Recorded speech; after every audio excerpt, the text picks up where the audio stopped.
ગુજરાતમાં નવી રાજનીતિની શરૂઆત થઈ છે। આમ આદમી પાર્ટીએ 460 થી વધુ ઉમેદવારોની ટિકિટ આપી તેનું લિસ્ટ જાહેર કર્યું છે। આમ આદમી પાર્ટીના પ્રદેશ પ્રમુખ ઈસુદાન ગઢવીએ વિડીયોના માધ્યમથી જણાવ્યું હતું કે ગુજરાતમાં આમ આદમી પાર્ટી આજે સોનાનો સૂરજ ઉગ્યો છે। સામાન્ય લોકો માટે આજે સોનાનો સૂરજ ઉગ્યો છે। આજે આમ આદમી પાર્ટીએ સામાન્ય જનતા માટે તાલુકા, જિલ્લા, નગરપાલિકા અને મહાનગરપાલિકામાં ઉમેદવારો માટે ટિકિટ આપી છે અને આજે એક નવી રાજનીતિની શરૂઆત કરી છે। આમ આદમી પાર્ટીના પ્રદેશ પ્રમુખ તરીકે મને ગર્વ થાય છે કે અમે સ્વપ્ન જોયું હતું કે બહુ થયું, હવે બાપ બેટાની રાજનીતિ નહીં, હવે સામાન્ય લોકોની રાજનીતિની શરૂઆત કરી છે અને એ અમારું સૌભાગ્ય છે।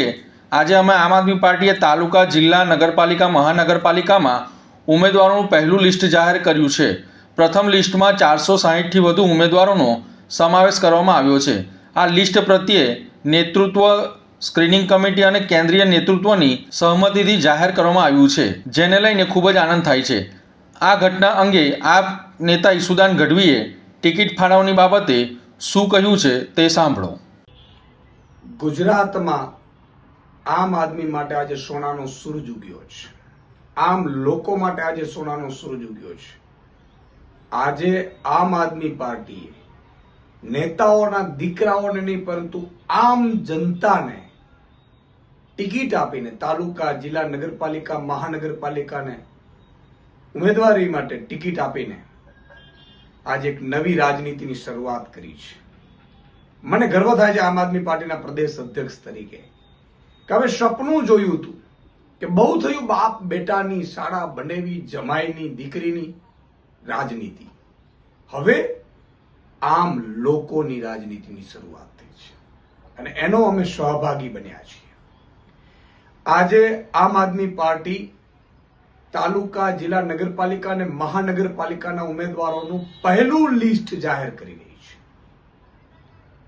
પહેલું લિસ્ટ 460 થી વધુ ઉમેદવારોનું આ લિસ્ટ આજે આમ આદમી પાર્ટી પ્રદેશનું નેતૃત્વ, સ્ક્રીનિંગ કમિટી, ઝોનની સ્ક્રીનિંગ કમિટી અને માનનીય અરવિંદ કેજરીવાલજીની પીએસસીની સહમતિથી આજે આ જાહેર કરતા મને ખૂબ આનંદ થાય છે। મિત્રો, અત્યાર સુધી ભાજપનો સાંસદ હોય તો એનો દીકરો ધારાસભ્ય માંગે ને એનો દીકરો પાછું તાલુકા, જિલ્લાની ટિકિટ મળે, નગરપાલિકાની ટિકિટ મળે, મહાનગરપાલિકાની, કોઈ આમ કાર્યકર્તાની ક્યારેય વેલ્યુ નથી થઈ। કા એક કરોડપતિ હોવો જોઈએ, કા એ નેતાનો દીકરો હોવો જોઈએ। આ બે લાયકાત ગુજરાતમાં ચૂંટણી લડવા માટેની હતી, પરંતુ આમ આદમી પાર્ટી આને આજે વિખેરી રહી છે। આમ લોકો માટે, આમ જનતા માટે, આમ આદમી માટે આજે સોનાનો સૂરજ ગુજરાતમાં ઉગ્યો છે।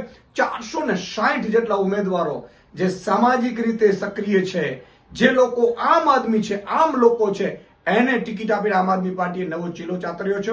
હું તમામ 460 થી વધુ ઉમેદવારો જે આજે જાહેર થયા છે એમને હું ખૂબ અભિનંદન પાઠવું છું અને ટૂંક સમયમાં ફરીથી બીજું લિસ્ટ 29 કે 30 માર્ચની સુધીમાં આમ આદમી પાર્ટી બીજું લિસ્ટ પણ જાહેર કરશે અને આ નવી રાજનીતિને આખી ગુજરાતની જનતા પણ જ્ઞાતિ, જાતિ, ધર્મથી ઉપર ઉઠીને વધાવે એવી હું માંગ કરું છું, પ્રાર્થના કરું છું।